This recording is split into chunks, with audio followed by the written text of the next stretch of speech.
memenuhi keperluanku. Tak pernah Dia mengecewakan. Yesusku tak pernah gagal. Segala perkara dapat ku tanggung di dalam Dia yang memberi kekuatan. Tuhan Yesus penolong dan sahabat. Tetap percaya, Tuhan setia. Shalom, selamat pagi yang baik bagi kita semua, karena Tuhan baik dan mengasihi kita. Saudara-saudara, sebelum kita memulai aktivitas kita hari ini, baiklah kita berserah kepada Tuhan, sekaligus kita akan mendengarkan firman-Nya yang kita percaya sebagai kekuatan dalam kita menjalani hidup dan sebagai terang dalam kita jalani kehidupan ini. Mari kita berdoa. Allah Bapa yang baik, terima kasih kami menerima hari yang baru, semua karena kasih-Mu. Sebelum kami memulai aktivitas kami mau ya Bapa, untuk dengan kerendahan hati datang ke hadirat-Mu, untuk mau mendengar kebenaran firman-Mu. Karena kami percaya firman-Mu adalah terang bagi jalan kami yang menuntun kehidupan kami. Kami siap mendengar akan firman Tuhan. Di dalam nama Tuhan Yesus kami berdoa. Amin.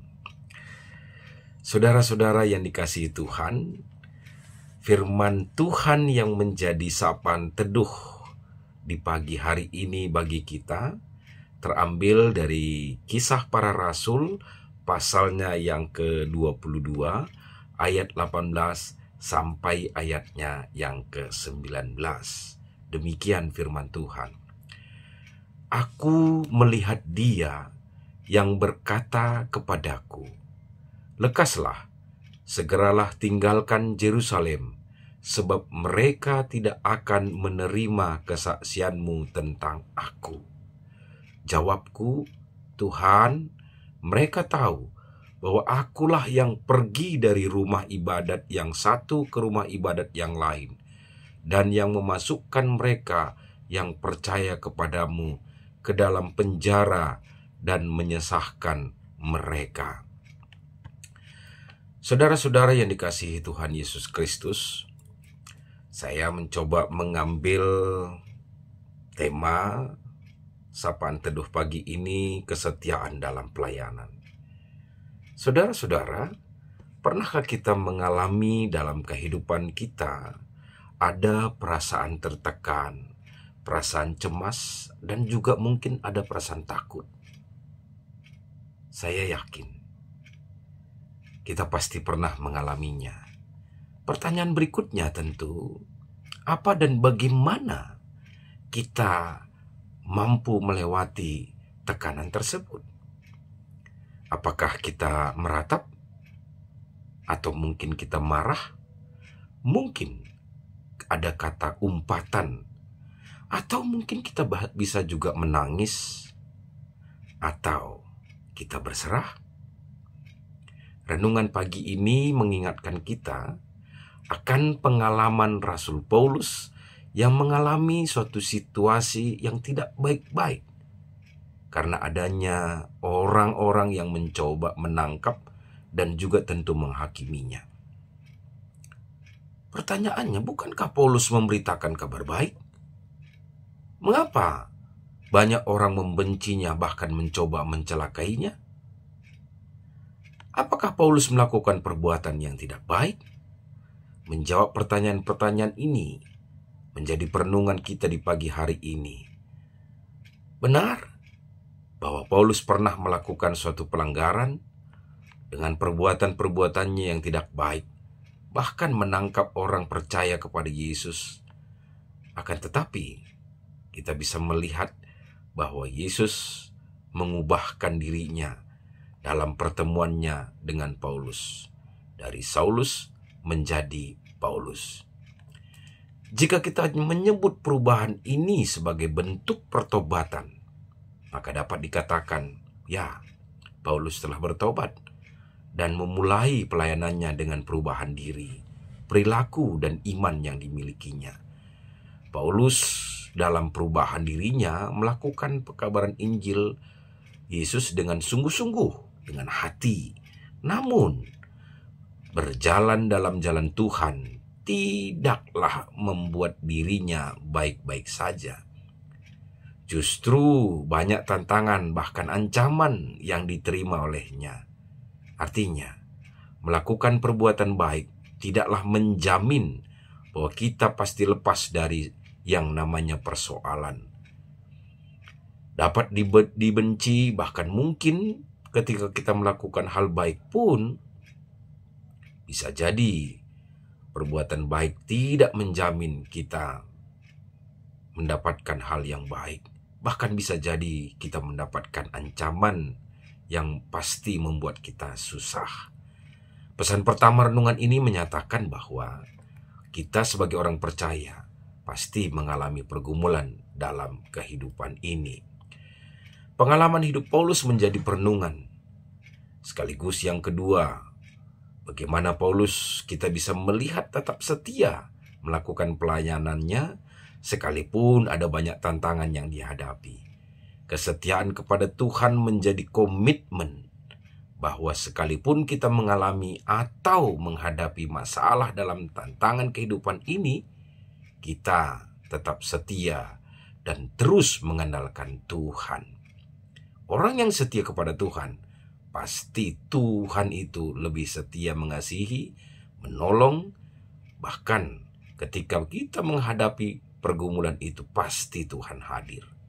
Kita melihat bagaimana Tuhan hadir dalam pemahaman Paulus. Tuhan hadir dalam pendengaran Paulus. Tuhan hadir dalam proses keselamatan yang dirancang Tuhan baginya. Ketika Paulus menyatakan, "Aku melihat dia dan mendengar perkataannya." Hal ini menunjukkan bagaimana Tuhan senantiasa hadir bagi setiap orang yang percaya kepadanya. Melalui penglihatan dan pendengaran Paulus dapat dinyatakan bagaimana Tuhan itu mengasihi Paulus.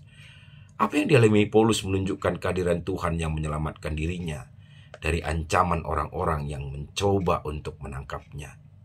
Jelaslah bahwa Allah senantiasa berkehendak membela dan menyelamatkan anak-anaknya. Ketika Tuhan menyuruh Paulus meninggalkan Yerusalem, maka ada rencana Tuhan yang lebih besar dalam kehidupan Paulus. Perenungan kita yang ketiga ini adalah bahwa dalam hidup ini bukan kehendak kita jadi, tapi jadilah kehendak Tuhan. Ketika kita memiliki kehendak sekalipun itu mungkin baik menurut kita, namun jika kita berbeda dengan yang dikehendaki Tuhan, maka baiklah kita merespon dengan melakukan apa yang dikehendaki oleh Tuhan. Kita percaya bahwa dalam setiap perjalanan hidup ini, mengikuti kehendak Tuhan, pasti kita mendapatkan keselamatan.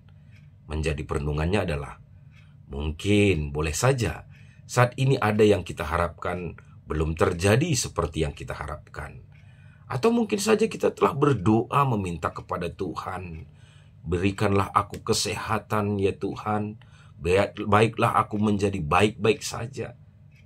Tapi jika hari ini ada suatu kondisi situasi yang kita alami, mungkin kita sakit, atau situasi kita tidak baik-baik saja, apakah Tuhan tidak mengasihi atau peduli pada kita? Ketika Tuhan mengizinkan suatu terjadi dalam hidup ini, maka percayalah bahwa ada rencana yang lebih besar yang Tuhan sediakan bagi kita. Dan setiap rencana dan rancangan Tuhan pasti mendatangkan kebaikan dan keselamatan kepada kita. Paulus mengakui dan betul sadar bahwa dirinya adalah orang yang pernah melakukan kesalahan. Mungkin saja dia tidak mengetahui bagaimana jerat atau lubang yang disiapkan orang baginya supaya dia jatuh. Atau kehendaknya untuk tetap aku mau tinggal di Yerusalem sebagai bentuk aku mau melayani Tuhan dan membuktikan aku telah bertobat. Mungkin saja Paulus juga merasa aku mampu kok mengatasi masalah ini, karena aku mau membuktikan dengan aku melayaninya dengan sungguh-sungguh. Akan tetapi Tuhan lebih tahu apa yang lebih baik yang harus diterima oleh Paulus yang dialaminya dalam kehidupannya, karena ada rencana Tuhan lebih besar dari apa yang dipikirkan oleh Paulus. Saudara-saudara, percayalah, seperti halnya Paulus, kita melihat bahwa Allah selalu menolongnya. Dan melalui renungan ini kembali kita diingatkan, kita percaya Tuhan itu setia. Percaya Tuhan senantiasa hadir dalam hidup ini. Kesetiaan kita kepadanya tidaklah sia-sia. Karena kesetiaan kita kepada Tuhan, pasti Tuhan memperlihatkan besarnya kasih setianya kepada kita.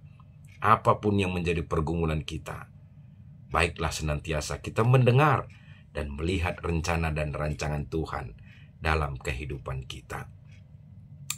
Kita percaya bahwa Tuhan akan senantiasa memiliki kemampuan untuk melihat apa yang terbaik pada kita. Maka andalkanlah Tuhan, karena dialah sang pemilik untuk itu semua.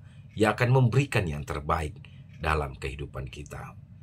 Baiklah, hari ini kita menjadi anak-anak Tuhan yang tidak meratap dalam menghadapi persoalan hidup, tapi jadilah kita sebagai anak-anak Tuhan yang senantiasa menatap kepada Tuhan.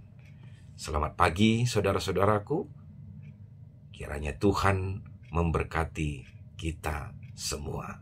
Semangat pagi, Tuhan memberkati. Amin. Kita berdoa. Kami bersyukur ya Bapa untuk kasih setia Tuhan. Bahkan firman yang indah yang boleh kami alami di pagi ini menjadi kekuatan kami. Kami mengakui Engkau adalah Tuhan yang selalu menolong kami. Terima kasih Bapa untuk kebenaran firman yang boleh kami dengar. Saat ini kami bawakan dalam doa kami di pagi ini untuk GBKP Cijantung. Kiranya Tuhan memberkati semua anak-anak-Mu yang ada di GBKP Cijantung, mulai pendeta kami, ketua, diaken kami, emeritus kami, semua yang Kau pilih menjadi pengurus, bahkan semua jemaat Tuhan, berkatilah mereka semua, sehingga melalui kehidupan umat-Mu di GBKP Cijantung, semakin nyata kemuliaan Tuhan. Terus mereka melayani dengan sungguh, bahkan melalui pelayanan mereka kemuliaan Tuhan tetap dinyatakan. Terima kasih Bapa, berkati kami dalam memakaikan hari ini, karena kami percaya Tuhan tetap hadir dalam kehidupan kami. Terpujilah Engkau Bapa kekal selamanya. Di dalam nama Tuhan Yesus kami serahkan doa kami, dan mari kita bersama menyempurnakannya dengan berdoa doa Bapa kami. Bapa kami yang di sorga, dikuduskanlah namamu, datanglah kerajaan-Mu, jadilah kehendak-Mu di bumi seperti di sorga. Berikanlah kami pada hari ini makanan kami yang secukupnya, dan ampunilah kami akan kesalahan kami, seperti kami juga mengampuni orang yang bersalah kepada kami. Dan janganlah membawa kami ke dalam pencobaan, tapi lepaskanlah kami daripada yang jahat. Karena Engkaulah yang punya kerajaan dan kuasa dan kemuliaan sampai selama-lamanya. Amin. Selamat pagi, Tuhan memberkati.